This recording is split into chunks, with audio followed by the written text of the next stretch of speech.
Hello Mark, I'm May, Chih-Yu from Junior. My student number is 45. Today I'm going to read an article called What Makes Life Worth Living in the Face of Death by Kalanithi.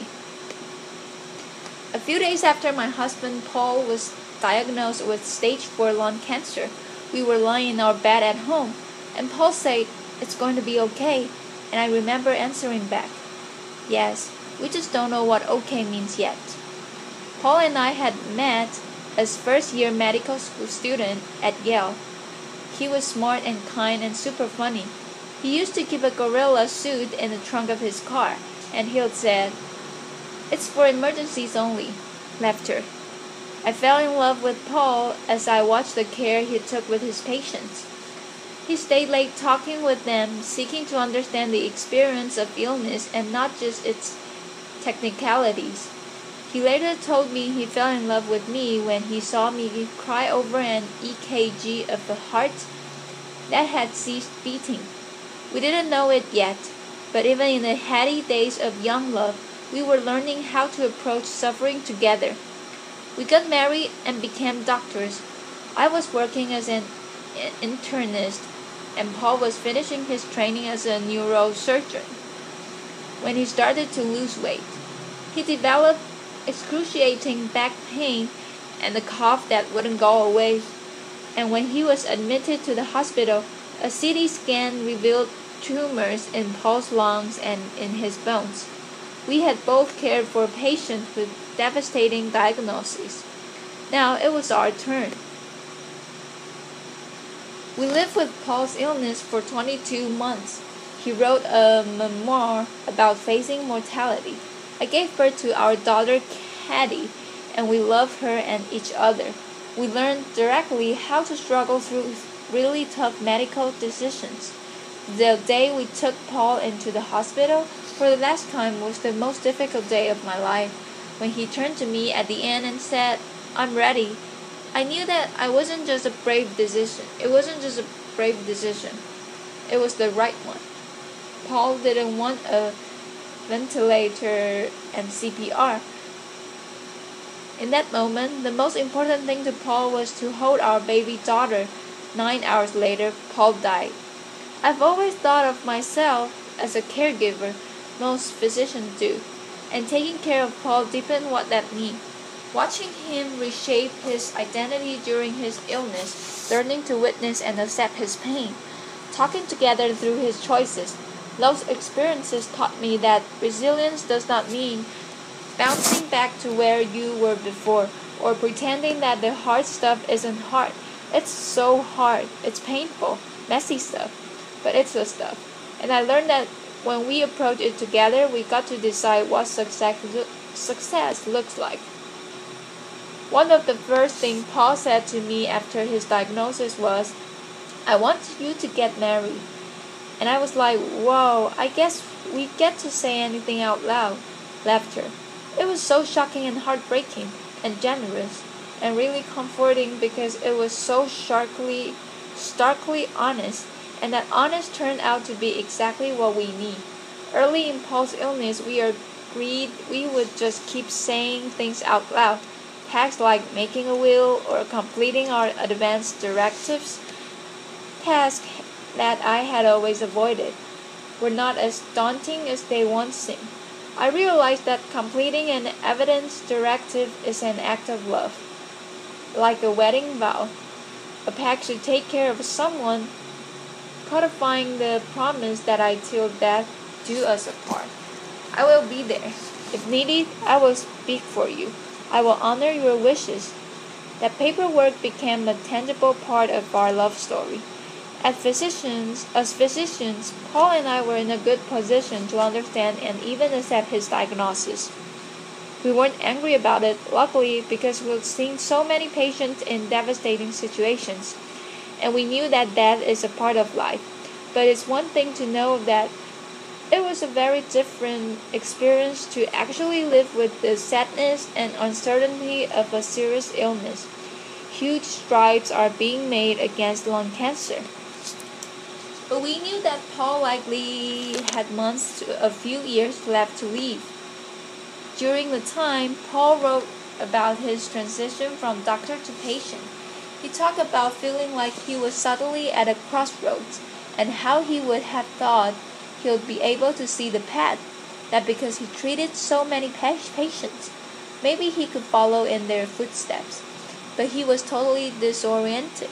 Rather than a path, Paul wrote, I saw instead only a harsh, vacant, gleaming with white desert, as if a sandstorm had erased all familiarity. I had to face my mortality and try to understand what made my life worth living, and I needed my oncologist's help to do so. The clinicians taking care of Paul gave me an even deeper appreciation for my colleagues in healthcare. We have a tough job. We are responsible for helping patients have clarity around their prognosis and their treatment options, and that's never easy. But it's especially tough when you are dealing with potentially terminal illness like cancer. Some people don't want to know how long they have left, others do. Either way, we never have those answers. Sometimes we substitute hope by emphasizing the best case scenario. In a survey of physicians, 55% said they painted a rosier picture than their honest opinion when describing a patient's prognosis. It's an instinct born out of kindness, but researchers have found that when people better understand the possible outcomes of an illness, they have less anxiety, greater ability to plan, and less trauma for their families. Families can struggle with those conversations, but for us, we also found that information immensely helpful with big decisions. Most notably, whether to have a baby.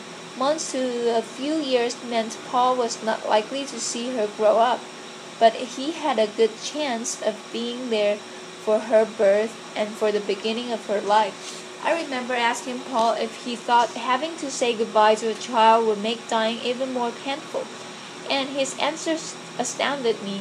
He said, "Wouldn't it be great if I did?" And we did it.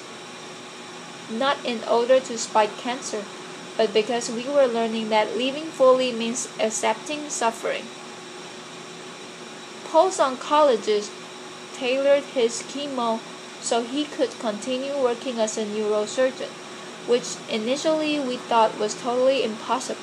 When the cancer advanced and Paul shifted from surgery to writing, his palliative care doctor prescribed a stimulant medication so he could be more focused. They asked Paul about his priorities and his worries. They asked him what trade-offs he was willing to make. Those conversations are the best way to ensure that your health care matches your values. Paul joked that it's not like that birds and bees talk that you have with your parents, where you all get it over with as quickly as possible, and then pretend it never happened. You revisit its conversation as things change. You keep saying things out loud. I'm forever grateful because Paul's clinicians felt that their job wasn't to try to give us answers that they didn't have, or only to try to fix things for us, but to console Paul through painful choices. When his body was failing, but his will to live wasn't.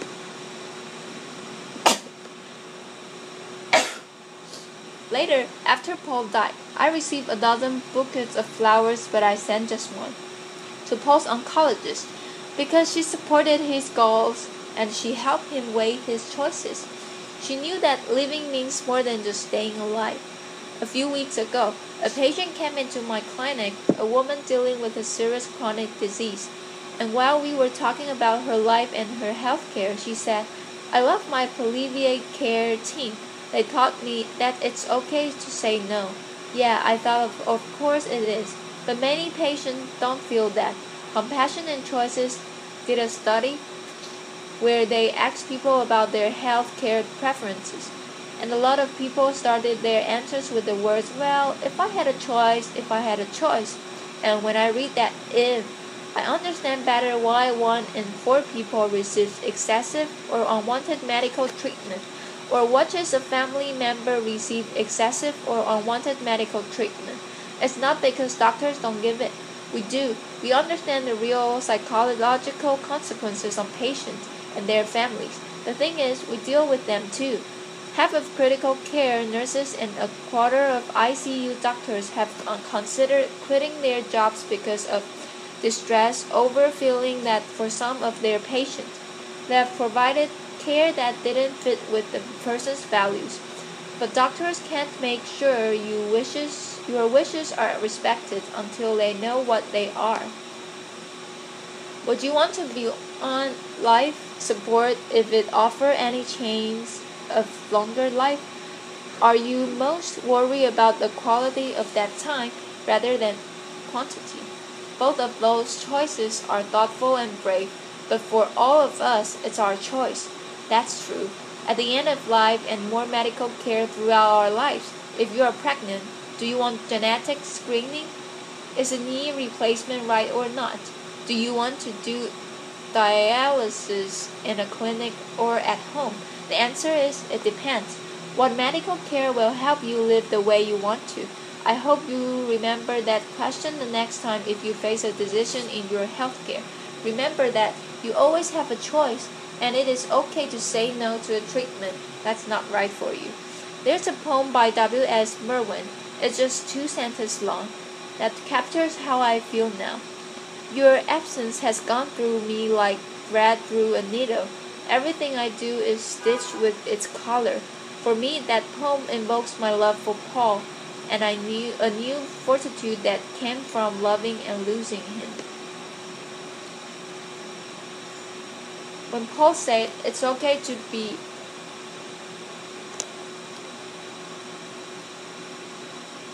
When Paul said it's going to be okay, that didn't mean that we could cure his illness. Instead, we learned to accept both joy and sadness at the same time, to uncover beauty and purpose both despite and because we are all born and we all die. And for all the sadness and sleepless nights, it turns out there is joy. I leave flowers on Paul's grave and watch our 2-year-old run around on the grass. I build bonfires on the beach and watch the sunset with our friends. Exercise and mindfulness meditation have helped a lot. And someday, I hope I do get married.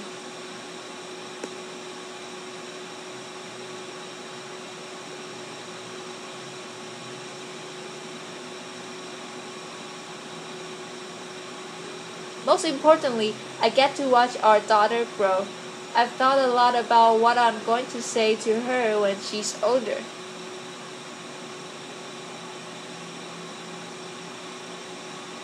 Caddy, engaging in the full range of experience, living and dying, love and loss, is what we get to do.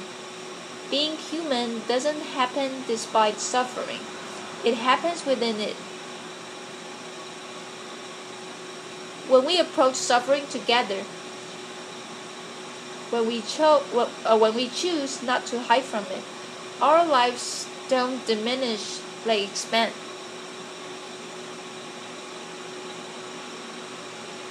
I've learned that cancer isn't always a battle, or if it is, maybe it's a fight for something different than we thought. Our job isn't to fight fate, but to help each other through, not as soldiers, but as shepherds. That's how we make it okay, even when it's not, by saying it out loud, by helping each other through, and the gorilla suit never hurts, either. Thank you. Applause.